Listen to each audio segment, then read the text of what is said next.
Hello everyone. Welcome to Gary Mac Studio. I like to start out with a quick funny little story. This won't take but just a few minutes. But first, I want to encourage everyone, please subscribe. And if you like what you see, subscribe and hit a thumbs up. Because I sure would appreciate it. It lets me know if people are interested enough for me to continue to pursue this thing. So please let me know and do your comments. I pull them up on my email and I read the comments people send, and I'll try and reply back if I can figure out how to do it, and to get in touch with everyone. But first, I want to tell this quick little story, and then I'm going to do an illustration, and I want to explain how I spent 25 years in prison, and why I spent those years. So let me tell this quick little story. It's about myself and my brother. Well, actually, it's more about my brother. We are a lot alike. In fact, we think a lot alike. Personalities, we're different. He's a trickster, a joker, a character, and he likes to catch people off guard with something funny. So he and I worked in the oil industry. He was a planner for refinery turnarounds, which those turnarounds are what it is. About every 4 years, a refinery will shut the whole plant down, and they will go in and do a blitz and fix everything in there, replace everything in there that's not working right or broken, or some of the stuff that's been in there for a long time and not broken, they'll go ahead and replace it. So he did the planning, and I did the planning.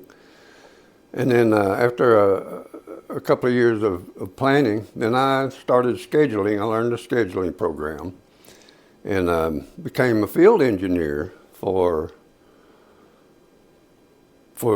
doing the scheduling and the planning and the budget and estimating for these turnarounds, which sometimes would run into millions of dollars and hundreds of millions of dollars in some instances, because those plants it'd take about 30 to 40 or 50 days to do the average turnaround in one of these oil refineries.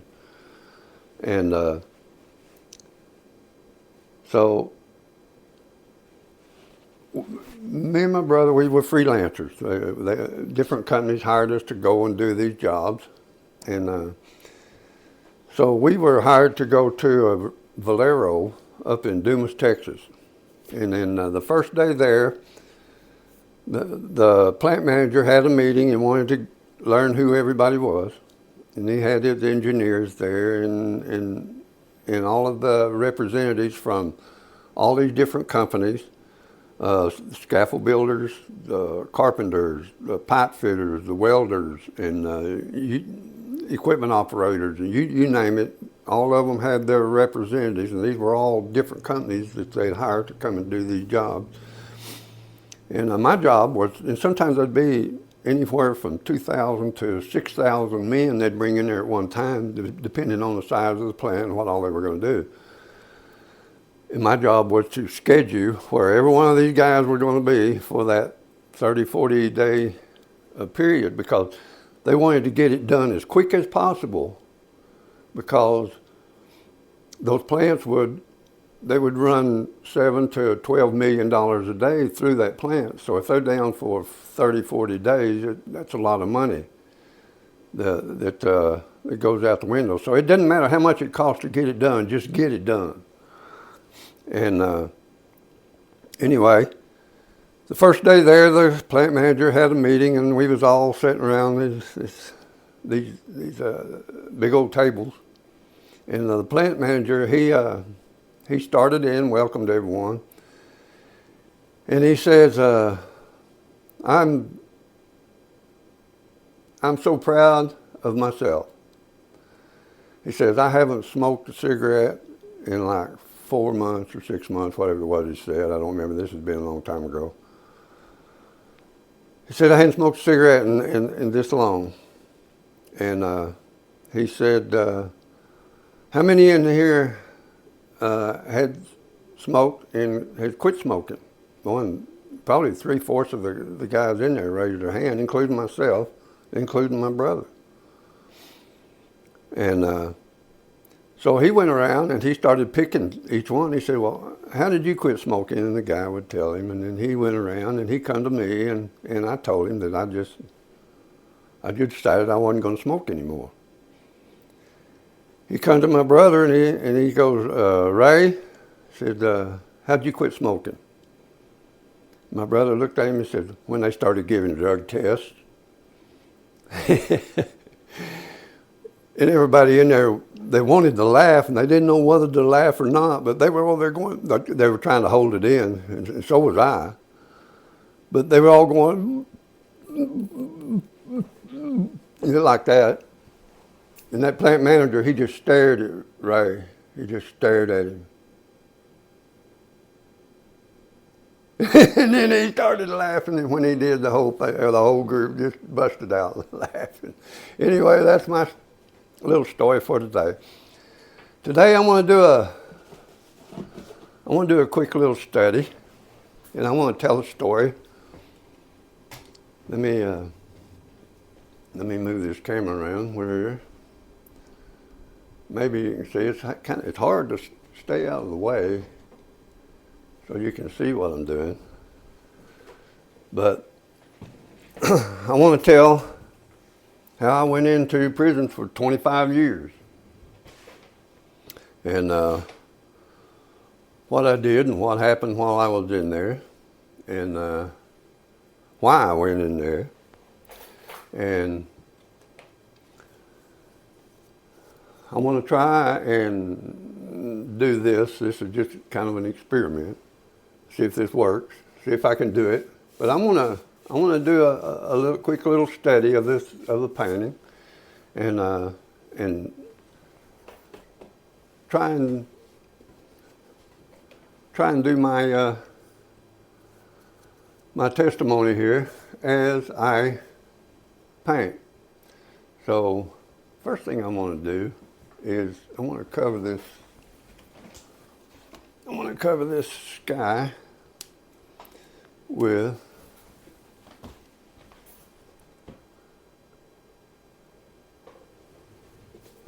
white paint.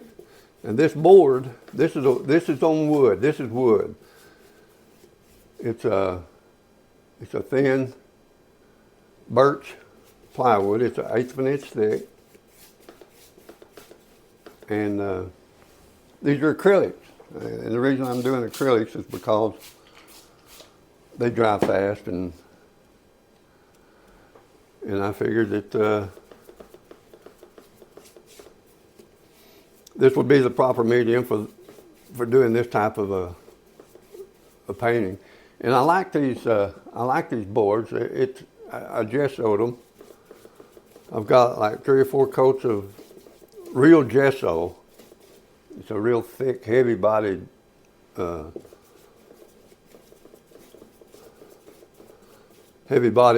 paint, and it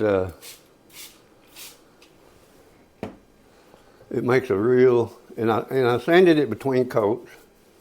It makes a real smooth canvas to paint on.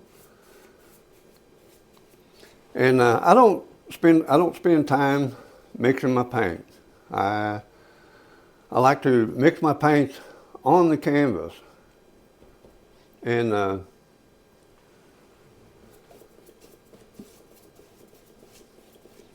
like to mix my colors right on it.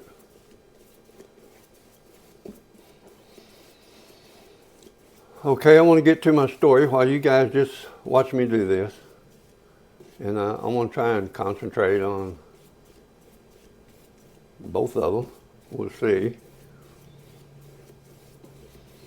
I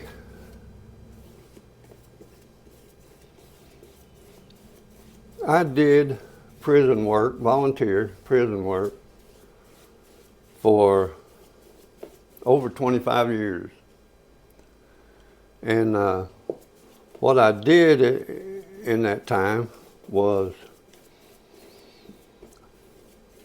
and I was clergy. I was ordained through my father-in-law's ministry that I gave testimony of on that first video I did of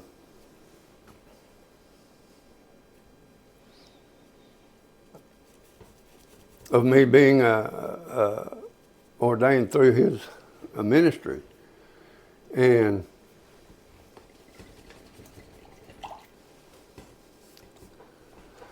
I go into prisons, and I didn't go in to preach God or religion or Jesus or nothing like that. I simply went in because I saw a need, that there's a lot of people in there that needed help. And the reason I did that is because I knew I could help. And the only reason that I was not in there with them is I didn't get caught. That's the only reason. That is the only and sole reason that I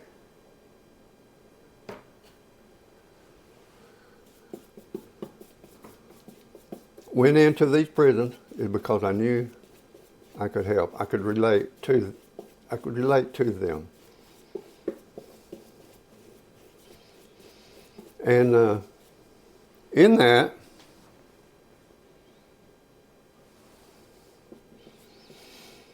and I did that for a long time. I did that for over 25 years.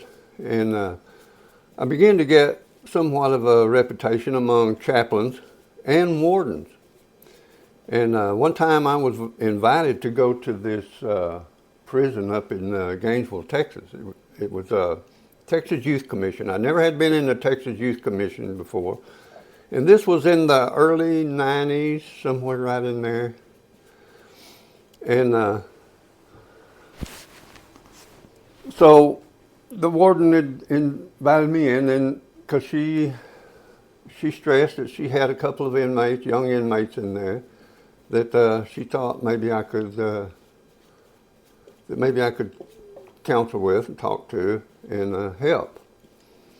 And these inmates in this prison were from 13 years old to 19 years old.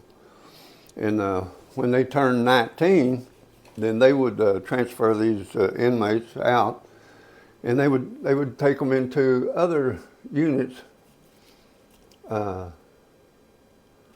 throughout the state. And well, no, usually they would send them down to a unit down in Huntsville, Texas, called the Ferguson unit, where they housed inmates from 19 years old to 21 years old. And then when they turned 21, then they would disperse them throughout other units in the state. So I contemplated on, well, how am I going to keep the attention of these young guys, and because she wanted to bring a bunch of them into the chapel, and let me have a talk with them. So I thought, well, what am I going to do to get these guys' attention? So I thought, well, how about if I do something like this? What if I just did a painting? So I practiced and thought, well, how am I going to do this? So I got to where, I don't know if any of you guys know who Bob Ross is, that used to be on, and he'd do a pretty decent little painting within 30 minutes or so. So I thought I would give that a try. But that's not what this is. This is going to be a little more detailed. It's not going to be one of them quick deals, but I could do it. So I thought, well, I'm gonna go in, set my easel up and my paints. And guys, I want you to listen to this story, because this story is really, it's really sad. So I went in, set up, and they bring their inmates in, and they bring them in 5 at a time. And as they brought them in, they'd set the 5 in, then they'd go back and get 5 more and bring them in and seat them.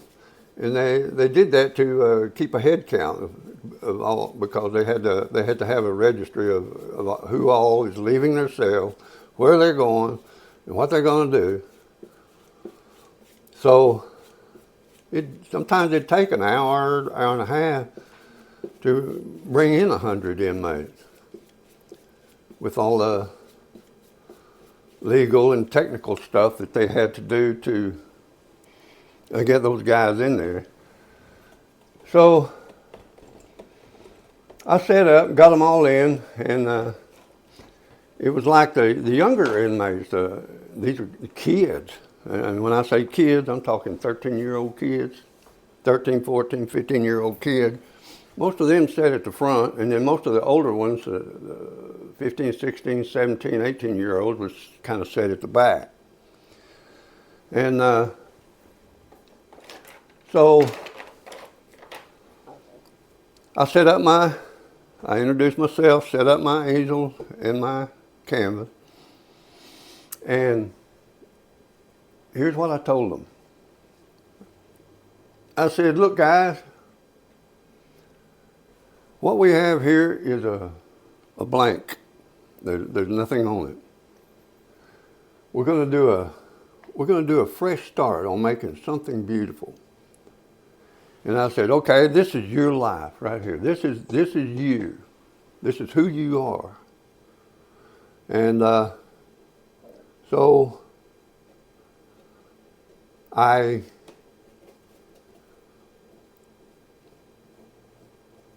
told them, I said, look, you have an opportunity here that most people don't get. You've got an opportunity here to get an education, to be anything you want to be. You can be anything, because these people in here will teach you. They will send you to school. If you want to be a auto mechanic, they'll teach you. If you want to be a carpenter, they'll teach you. But you'd have to apply yourself, and it was very hard. It was very, very hard to reach these kids, because every one of them in there, or I say every one of them, probably at least 95% of them that were in there were gang members. They were members of some gang organization. And let me get a bigger brush. That one there is just wearing me out. And so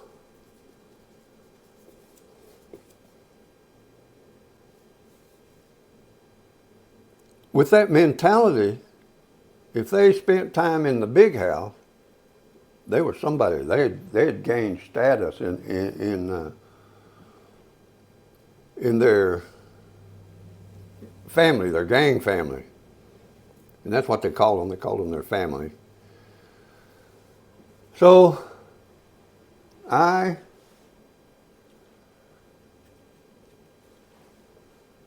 went through and told them, look,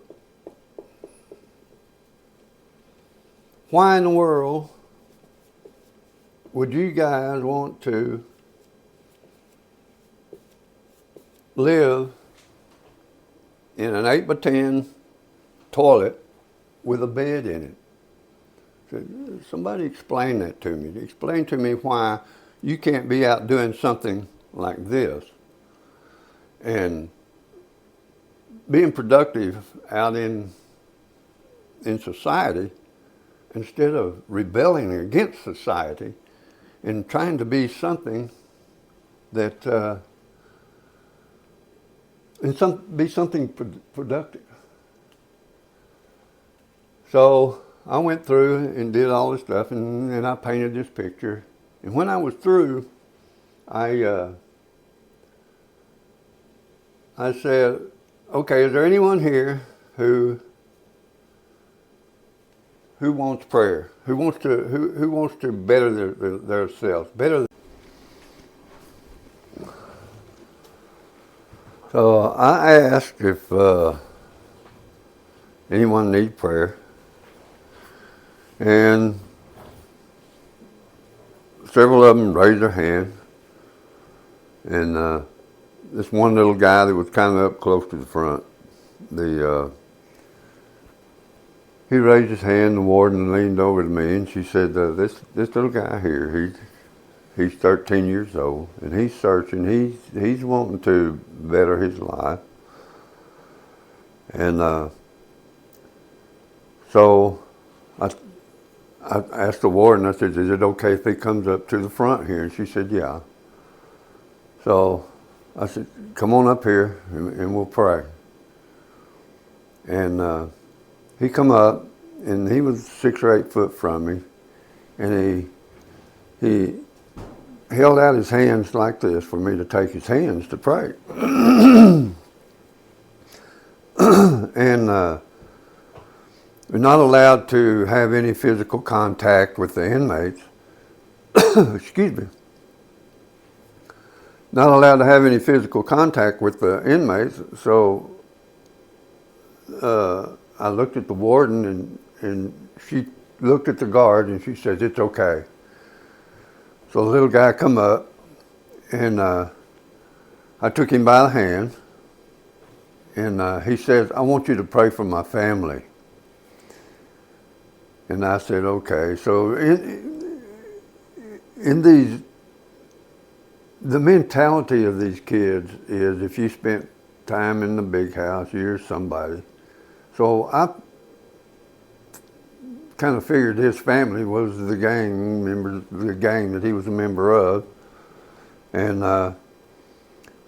so I said something like, and I don't remember the exact prayer, that's a long time ago, but it went something like this. So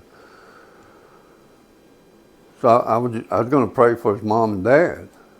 And I go, "Father, just give his mom and dad understanding." And the kid immediately stopped me right there. He says, "No." He says, "I want you to pray for my family." So I got a 1-year-old. I was speechless. I was at loss for words. I didn't know what to say. It took me back so far that I just kind of froze. And he was crying. He was sobbing. And then I started crying.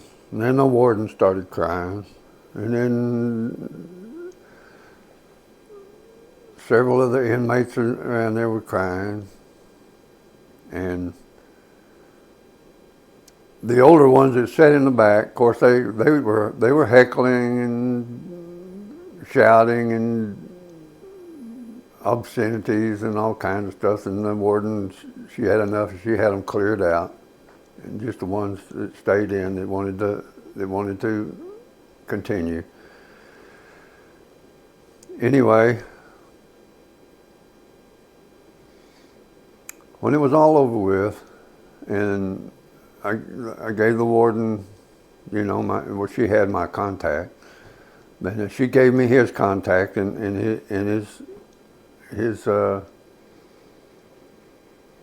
his number. And I wrote and corresponded with him back and forth. He at least once a week for probably a year and a half. I heard from him. And then one day I had sent a letter and it come back, no longer at this residence. And I never knew what happened to him.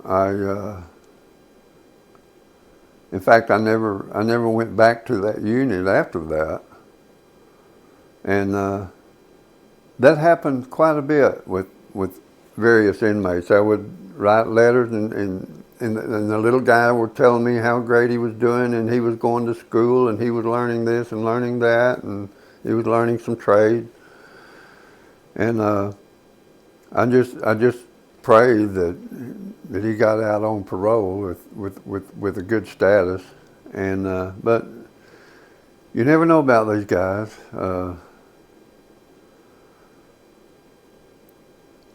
I learned who was a con, who tried to con me as being something that they're not, and they would do that just to gain good standing with the chaplain or the warden, and most of them would come to chapel just to get out of their cell for a couple of hours. And I've got some more stories I want to tell about that, and some more about the prison life. But anyway, that's my spiel for my story for today. So now then, let's. I want to get back to what I was doing on this painting for you guys who are interested in artwork and how I compose my painting. And as you saw, this is dry. I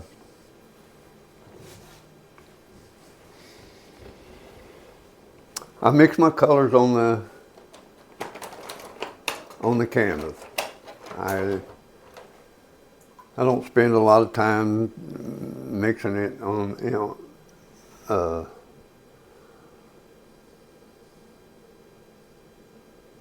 mixing it on my palette.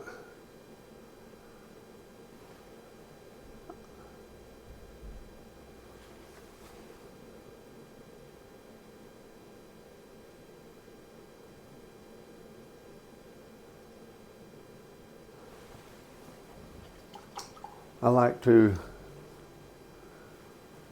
mix it. I like to mix it on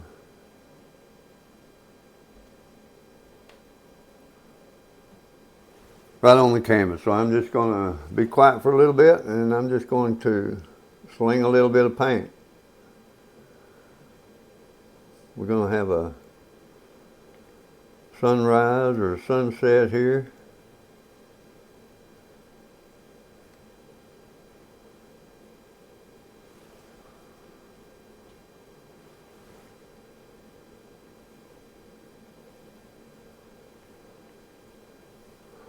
Get some of this beautiful colors in here. And I'm not going to talk a lot while I'm doing this. But I tell you guys,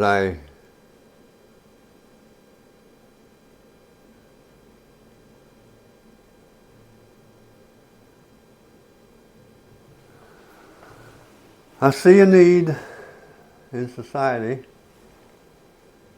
and if everybody would just stop for a moment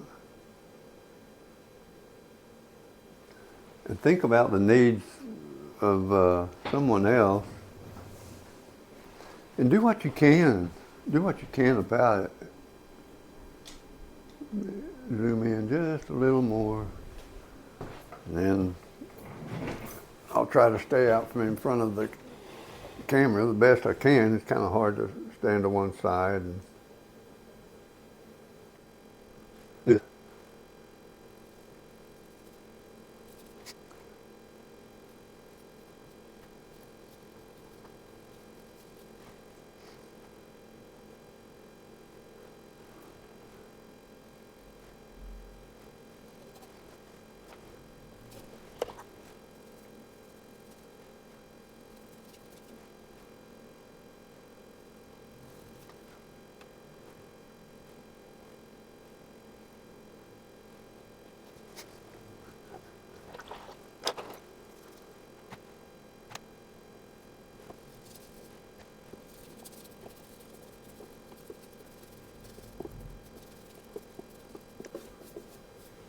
I'm going to spend a whole lot of time over in this area, and I'll show you why here in a moment.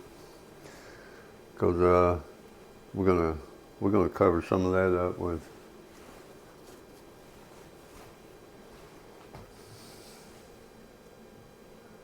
some trees, tree limbs. Put just a little touch of some purple, and right in here we're going to start putting some snow. We're going to put some snow right down in this area.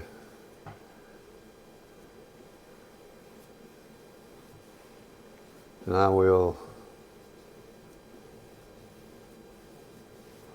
put a little bit of this purple color up in the sky later.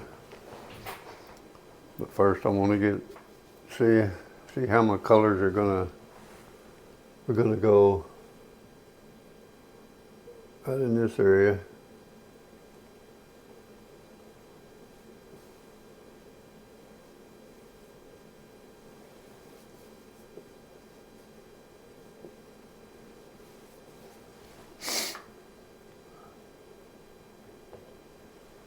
And I usually paint with a larger brush.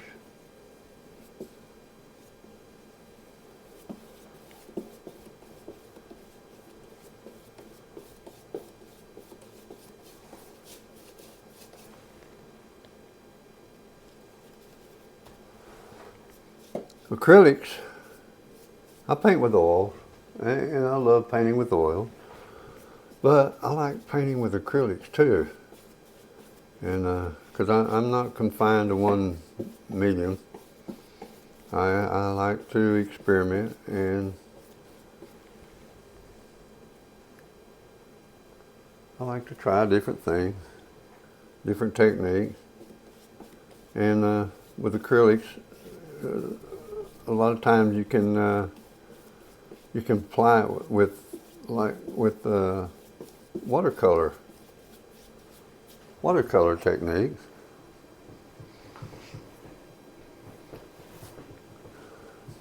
And then right down in this area here, I'm going to let that kind of set a minute. I've learned over the years to just don't try to get too technical with my painting. Just get the paint on there, and like I'm doing right here, just get some paint on there, and then come back and add to it. Like in the background back there, you don't have to put a bunch of detail in that background back in there, those trees and stuff in there, because what you're going to put up here in front is going to cover up all that. So you don't have to spend a lot of time back there putting detail in that background back there, because you're not going to see it anyway. And just get some paint on the canvas, and then just start moving paint around until it looks good to how you want it to look. And very seldom will I do a drawing on the canvas. I'll put a little outline out to kind of where I want the horizon and or mountains or a river, creek, or something. Like you saw at the starting of this, I had a little pencil sketch of kind of where a layout, kind of where I wanted all this stuff, and it was just those trees and the creek and that horizon line, and that was it. And so now I'm just going in by instinct and applying all the paint. So I don't spend a lot of time, I don't spend a lot of time drawing. And I've stated before to people that I hardly ever spend more than 4 to 6 hours on a painting. And that's why I'm doing this illustration, to show that those people who do paint and who kind of question, how I could do these in a short amount of time. Well, this is how.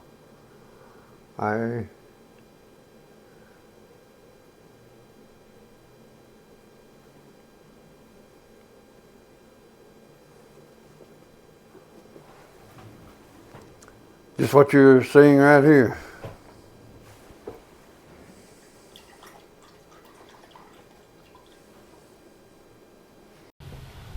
And on a 4 or 6 hour painting, I'm talking about a larger painting, maybe a 30 by 24 inch or 18 by 24. I'll spend 3 to 6 hours on one. Now, a small painting like this,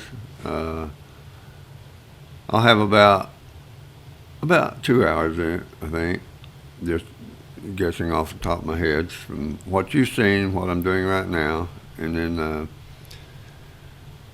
after at the end of this, because I'm going to break off here in a little bit and finish it offline, because I don't want these videos to be too long and lose interest to people. So right now it's at about 39 minutes, which that's not real long, but people get impatient and they'll move on if it even a hint of boring to them. So hopefully I can make it as interesting as possible. But for someone that's learning to paint, don't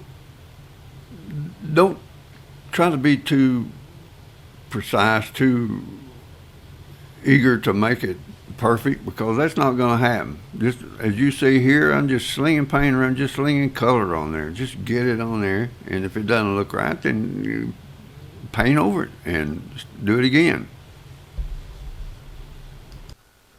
Okay, everyone, here's the finished painting. I didn't want to make the video too long, so I finished this up off camera.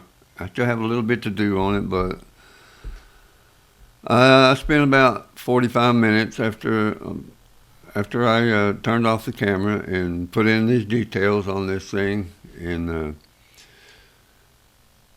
I still have a little bit to do. I've got to put in just a little bit more here and there, but not much. It's going to be basically what you see right there. I got to sign it, put a varnish on it. So you guys, please subscribe to Gary Mac Studio and hit the likes button. It would greatly be appreciated. And tell a friend to come, because next time we're gonna do more of these paintings like this, and I'll get more detailed and show you more techniques that I use. And hope you guys enjoy. So we'll catch you guys next time. So y'all tune in and hit the likes, and we'll talk to you guys later. Bye-bye. Love every one of you.